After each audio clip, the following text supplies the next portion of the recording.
Casey's is a premier garden center and gift shop located in Lawrenceburg, Indiana. Casey's offers a wide selection of plants, landscaping materials, home and garden decor, and gifts for every occasion. Casey's is committed to providing exceptional service, a unique shopping experience, and value to every customer.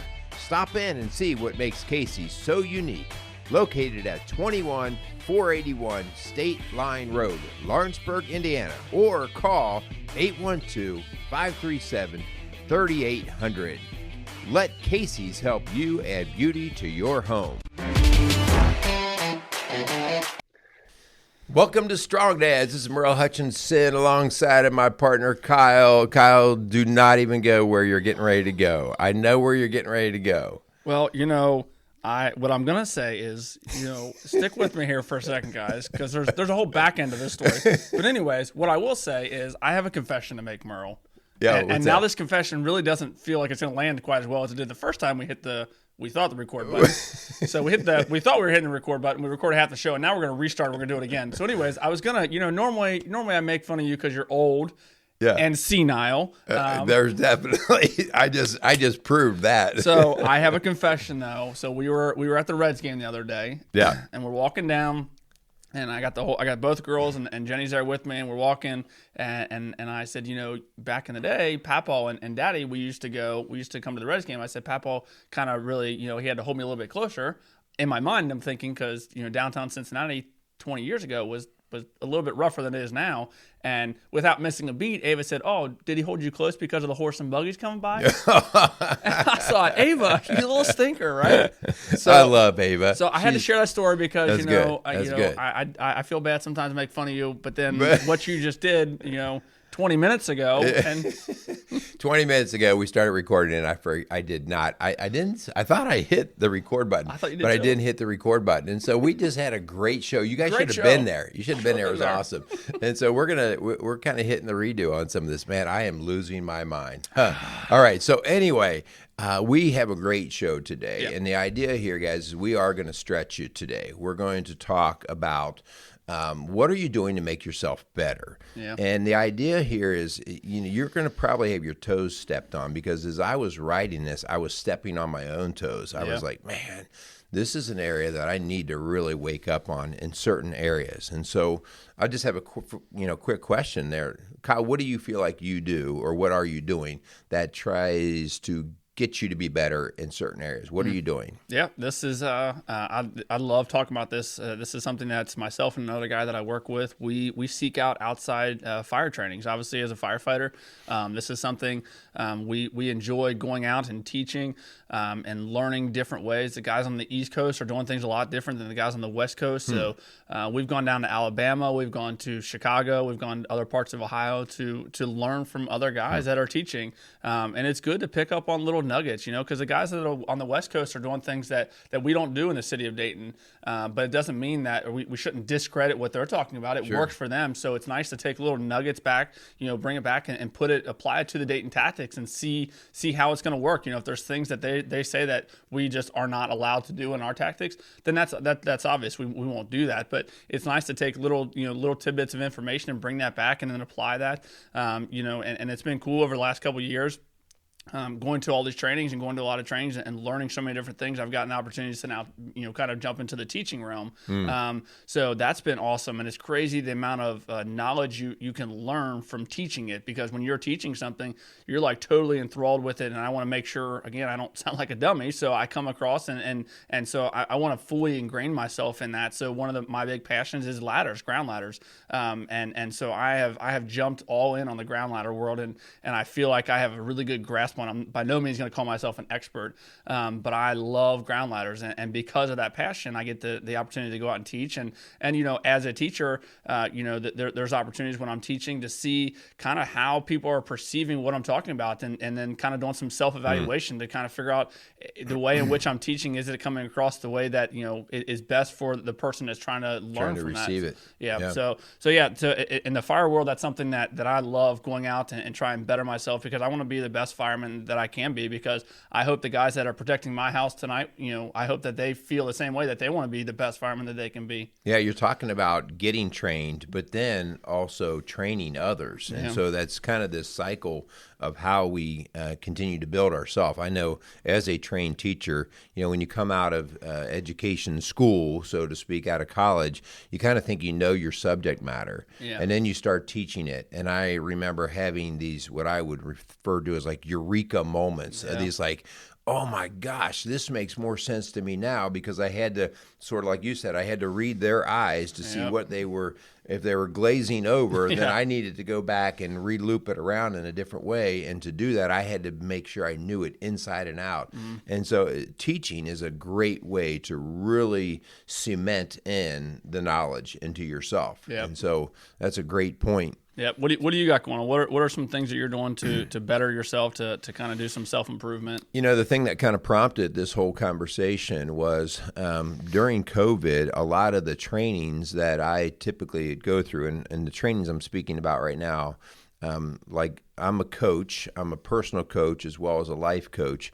And so I do some of the life coaching trainings. We'll go to drug workshops and seminars and stuff, which is always good stuff. But I haven't gone to an in-person personal training workshop in a while. They were shut down. And you could only do those things by way of Zoom. And that's a pretty lame thing. That would be like you trying to teach ground ladder stuff on a TV. You got to get people's hands on it. You got to let them feel it. And so I have one coming up here in the next couple of weeks, where I'm going to go out and actually be able to not just hear, but actually hands-on, see and feel. And I'm actually excited about it. The idea here is, when we are trained, when I wake up in the morning, am I a guy who says, I just want to get through the day, it's the same old stuff?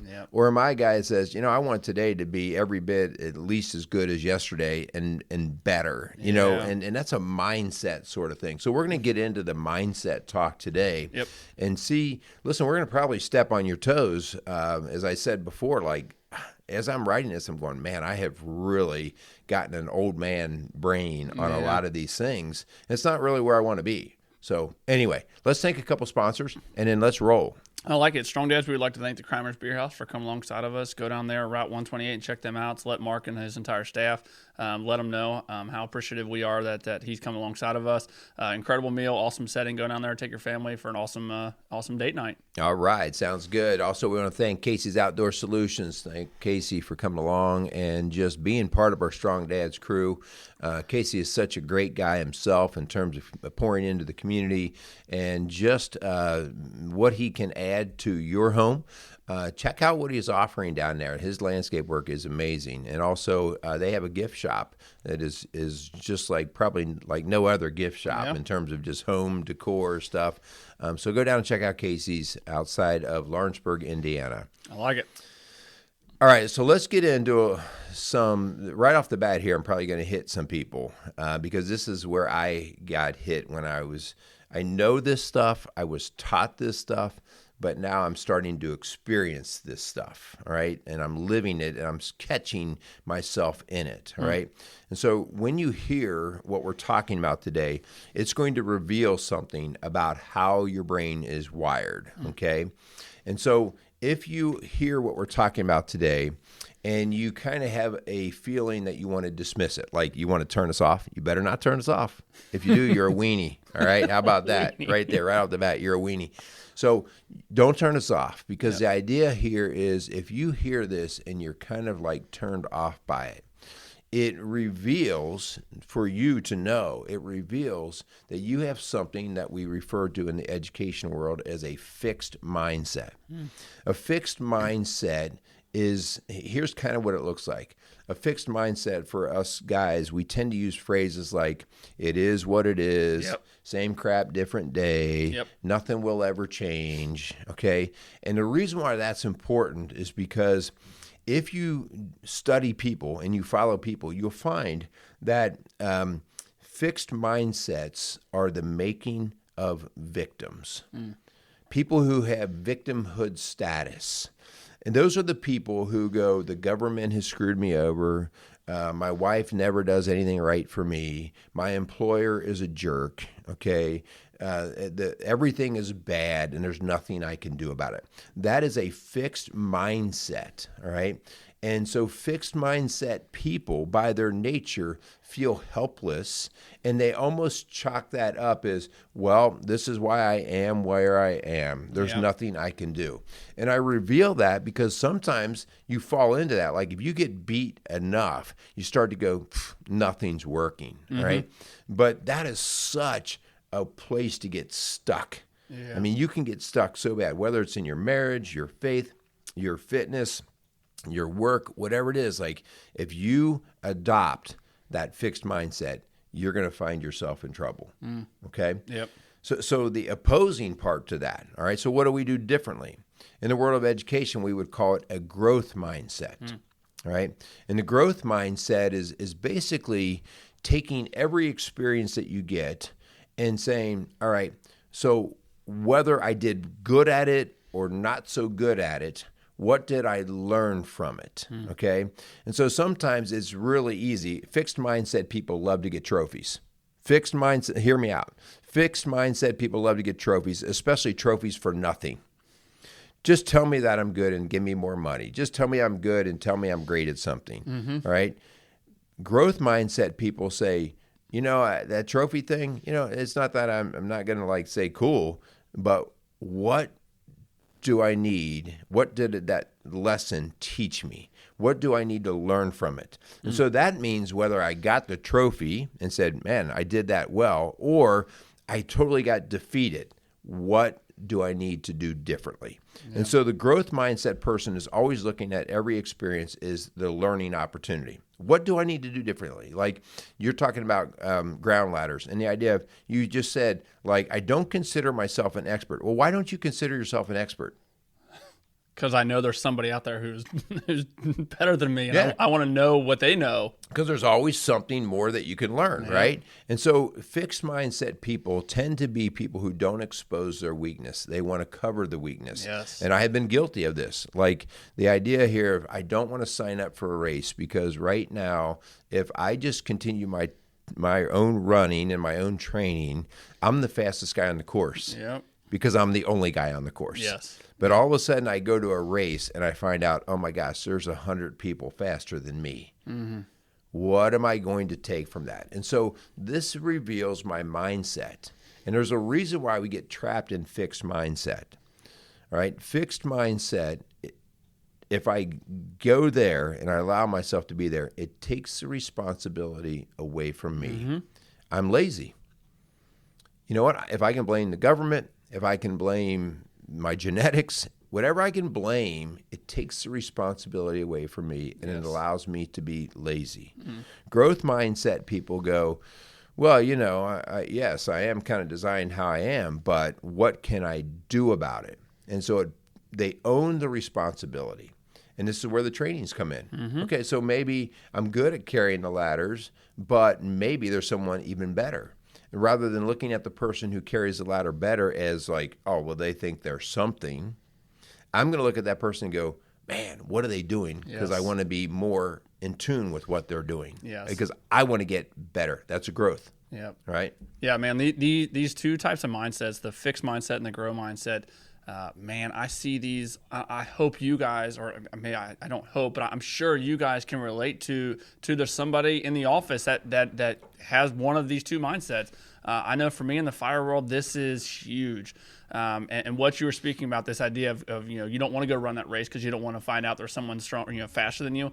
Man, this is every day for me. I by no means going to call out any names. I can think of 10 guys off the top of my head right now that are in that mindset, this fixed mindset that I work with. And don't get me wrong, there's times where I find myself in a fixed mindset too, where it's just, I don't want to do anything today. I just want to relax, right? I don't want to try and improve. So I'll be the first to admit, sometimes I find myself in that. But I can think right now of at least 10 guys that this very idea, this fixed mindset, because they're afraid to find out that they're not as good as they think they are. Yep. And this is huge for us because, man, we talk all the time on the training ground is the absolute 100% the best time to find out if you're not good at something. Because I don't, at 2 o'clock in the morning when the mom is screaming at us, say my son is in that bedroom right there, I don't want to figure out where my weakness is at. Yes. I do not want to figure it out. You know, the preparation has to come long before that. And this is, again, why I'm so passionate about going out and training and getting better. Again, not to say, again, I don't find myself sometimes in that fixed mindset. I mean, we have got to get ourselves out of this mentality because there's a saying that and I'll call them out because I think it's BS. In the Dayton Fire Department, there's a lot of guys who say there's not a house that's still burning in the city of Dayton. And I think that is one of the worst mindsets because exactly when we transition to this growth mindset, yes, that is very true. There's not a house that's still burning in the city of Dayton. 100% true. But man, did those structure fires, did those house fires go out the way that they should have? Okay, yeah, I wanted to get clarity on there. Yes. So basically, all houses will eventually burn themselves out, or you'll put them out. But it's this idea that everything the fire goes out. So why do we need to sit at the kitchen table and talk about? Why do we need to go out on the training ground and figure out what didn't go so good on that fire? Yeah, sure, the fire went out. You know, everyone went home safe. You know, all the residents were outside. Absolutely, I think those are awesome takeaways. But man, we can't just stop there. We have to dig a little bit deeper. Okay, so when I was doing my search, you know, and I'm in this house, did I do the best search I could have done? Is there something I could have done different? Because I've gone to a couple trainings on searches and like, man, I didn't apply what I learned there to that structure fire. Why didn't I do that? You know, right now I've talked a couple of times. I have a rookie he's been there coming up on his 6 months. He's getting ready to get off probation at work. Man, I want to sit down at the kitchen table and I want to teach him. I want to talk like. Just because he's only been on the job for 6 months, I promise you there's something he's experienced at a structure fire that he can teach me. And it's like, okay, so we got back from a fire. Okay, I know it's 2 o'clock in the morning. Let's sit at the kitchen table. Yeah. Let's talk about it. There's never going to be a time where it's not going to be a good time to get into this grow mindset. Like just because because if you're stuck in this fixed mindset, the excuses will run wild. Oh, yeah. You'll always say, well, I'm tired. The tools need to be clean. You know, I have to do X, Y, Z. But man, we have to prioritize moving into this idea of growth mindset because similar to what you're saying, I think the idea of fixed mindset is the easy mindset. It is short-term easy. Absolutely. But again, to your point that you're getting right, which is a great point, short-term it is an easy fix, but long-term it's like, you know, let's do it right the first time so that way you don't have to redo it 5 and 6 times. So if you begin to move yourself out of this idea of fixed mindset into grow mindset and do some self-improvement, do some sit around the kitchen table and figure out why you're not succeeding or figure out some of your weaknesses when it comes time for that real fire that's 2 o'clock in the morning. You're good, so that way you don't have to figure out what you don't know. Yeah. I mean, those are just huge points, and I like the idea that you're bringing up because yours is really, you know, a lot of what most of us deal with in daily life is just whether we're going to do a level of improvement that might make life a little bit better. You're talking about life and death stuff in the fire world. I mean, you're talking about like whether you actually could save a life or maybe just fall short of getting that done. So, yeah, I think that there's a very critical factor there. And, of course, military, police, first responders, that's like no joke. I mean, that's some big stuff. Yep. But I think the idea here is still can be applied in all of our lives. And I think just to go back just for a second on the idea of why, and I, you know, like I said, man, I'm stepping all over my own toes here. Like I have found myself certain things, like you always go, well, what's the cost? Okay. Like, yeah, I can train more, but how much more little incrementally is it going to get me? And so you start to do the cost benefit. Like, yeah, that's going to take a lot more work. And so I have found myself as I get older and not quite maybe the energy that it's easier for me to go, yeah, you know, I'll let the young guys do that. and that's not where I want to be. And here's why, all right? There is something, when I'm at my funeral and I'm attending it from the horizontal position, right? I don't really need people to say how great I was. But what I do pray and hope that people do is, this is what he gave me. Yep. This is what he gave me, because that's called our legacy. And we've done shows about legacy. Like, this is what I gave to other people. Yes. All right. And when I talk about why it's important of what I give, it's because this is the gift that was given to me. And what I do with that gift, if I hold on to that gift and never use it, I am slapping God in the face. 100%. And so this legacy thing is really like, one thing, I don't need a bunch of trophies on my shelf, but I would desire to be at my funeral. And if I could hear people say things like, he gave me this, and they were in the positive. I would love to be able to hear my kids say, this is what my dad gave me, and it was to the positive. Because now I've imparted a gift that was given to me onto the next generation. Yep. And that's really what mankind's about, right? Yep. If every generation stopped and had no influence on the next generation, then what's the point? Yeah, I was exactly what I was getting ready to say. That when I was in high school, I was a part of a high school ministry called Young Life, and once a year we would do kind of a seminar. We would get together. It would be a weekend for us. And one of the things I used to do, which at the time I didn't really piece it together, but now looking back on how powerful it is, that the speaker would say, okay, he would pick somebody out in the room and say, if you were impacted by this person's life and what they told you, raise your hand. So 30 people raise their hand, and then they say, okay, anybody that's currently raising their hand, what did they have an impact on you? Did they say something that influenced you? Yeah. 40, 50 people. And it just is progression. And I think it is exactly what we talk all the time on this show about the idea of this generational effect.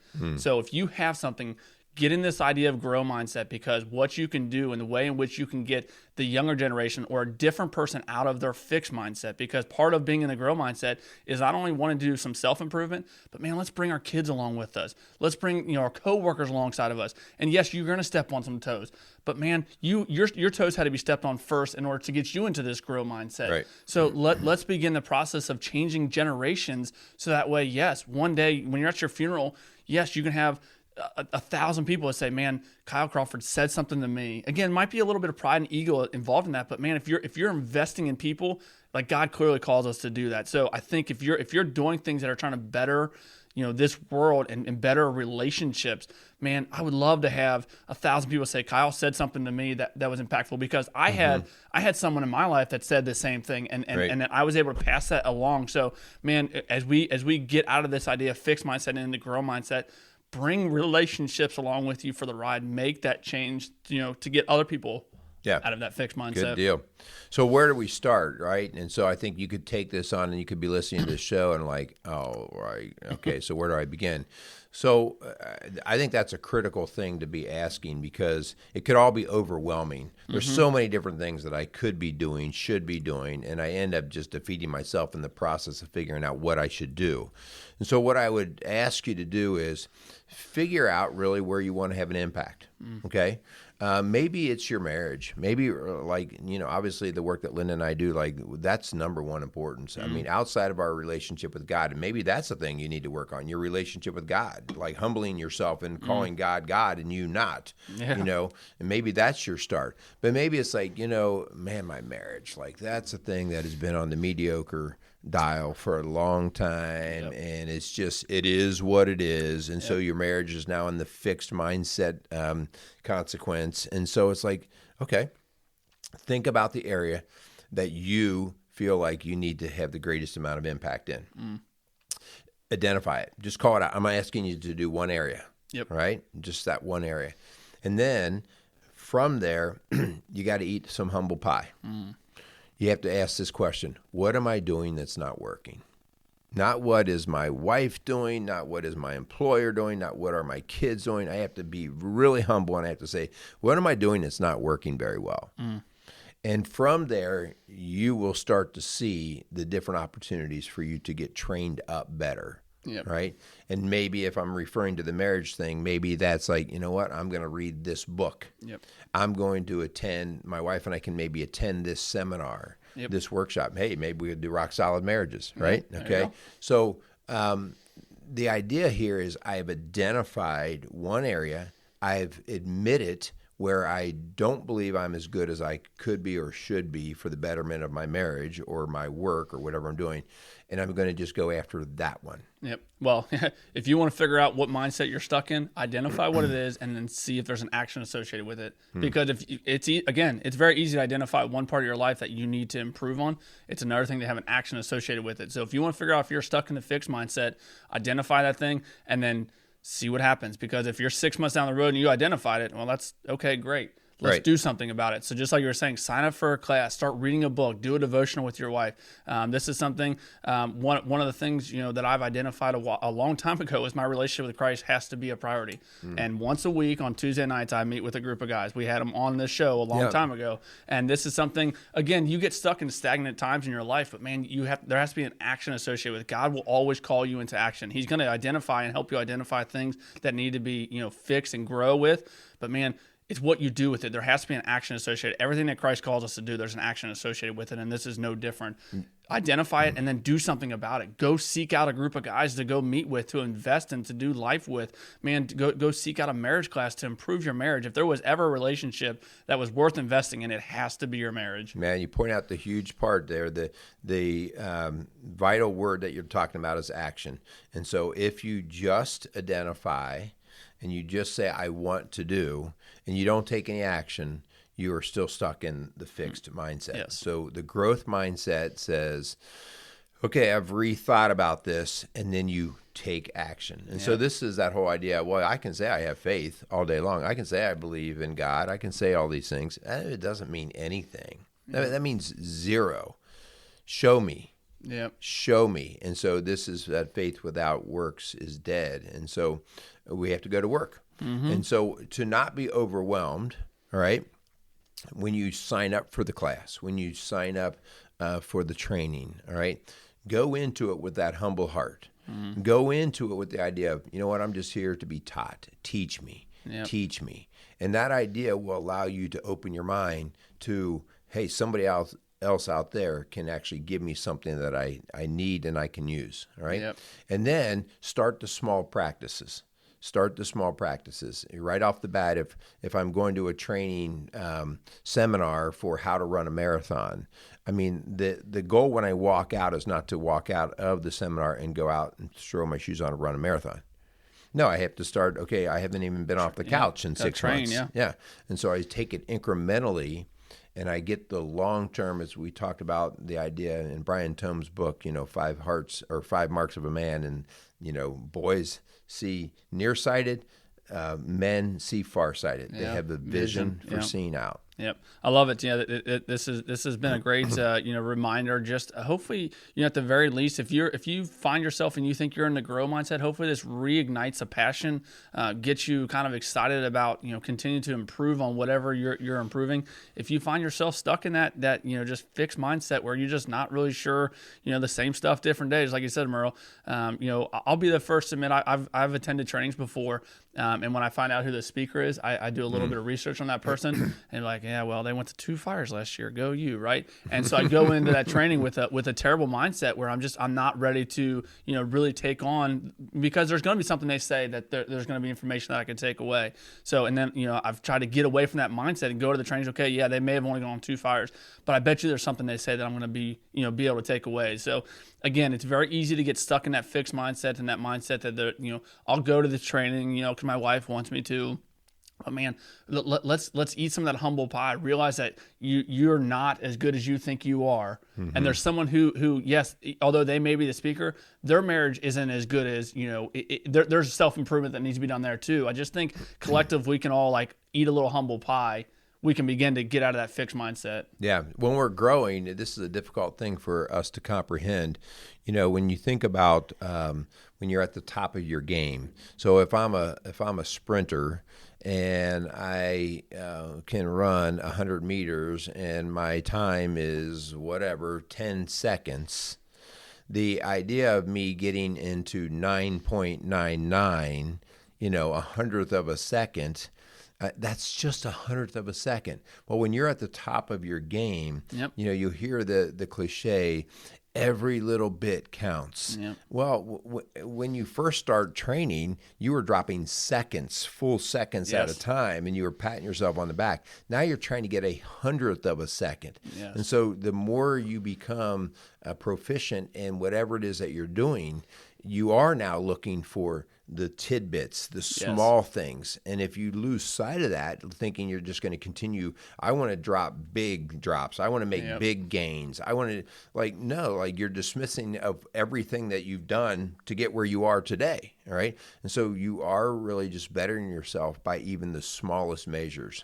I love it. Yeah, Tom Brady's still out there throwing balls. He may be considered the GOAT, the greatest of all time, but I promise you he's still out there practicing, even at the high caliber, high level he's at. So, not to say we should be like Tom Brady, but I just think, man, there's so many good takeaways here. And I hope you guys are picking up on some of this stuff. I hope I hope you didn't turn us off because, again. Well, if you did, you got a fixed mindset and you're a loser. Yeah. So what are some of the things we can work on this week, Merle, to kind of to hopefully get ourselves and begin that process of getting ourselves out of that fixed mindset? Yeah, this week our challenge is the idea of let's sit down and have a really critical view of where we have to be honest, how we have become complacent, how we have gotten fixed, how we have maybe just gotten lazy, all right? And we've started using phrases like, same old, all right? And again, I don't think any of us are clear of that. There are different areas in our life, and maybe those that don't produce quite the excitement that they once did. But let's identify an area, no more than 2 areas, and because it's just the work is big, the work is heavy. So identify those and start building the idea of, well, what can I do now? And so the challenge would be this week, identify that, and then do something to better yourself in that area. Sign up for a training, take a class, buy a book, and read the book. I was beating myself up this morning. I've got like 5 books partially read. Again, that's 5 more than I have. Yeah. And so the idea of okay, I have to go to work and I have to work on finishing. So this would be the challenge this week, to actually dig in, identify, and then take a step, take an action that starts you in the process of training or becoming better than you were yesterday. Love it. Yeah, getting those small successes, because then those small successes lead to big successes. Yeah. So good deal. Yeah, man, I hope you guys are out there having a good week. Continue to share the heck out of our shows. We're putting shows out every week. I hope you guys are getting something out of it. Comments, reach out to Rock Solid with Families if you have questions, if you want us to tackle a show with you, alongside of you. Reach out to Rock Solid Families. I know Merle and Linda would love to come alongside if you have struggles in your marriage or struggles as a man, with your kids, whatever that looks like. I know Rock Solid Families would love to come alongside of you. Thanks so much for Kramer's Beer House, Casey Outdoor Solutions. Really do appreciate them. We continue to put shows out there, so share the heck out of it, because there's somebody that you may share this show with that needs to hear this, or would land in a way in which that would hopefully help them get out of that fixed mindset and kind of get into that grow mindset. So all right, so thank you guys for all that you do for us. Thank you again our sponsors for all they do, and you know what, go out there and be a strong dad. Boom. Did you hit the record button? Oh crud, we got to do that one all over again.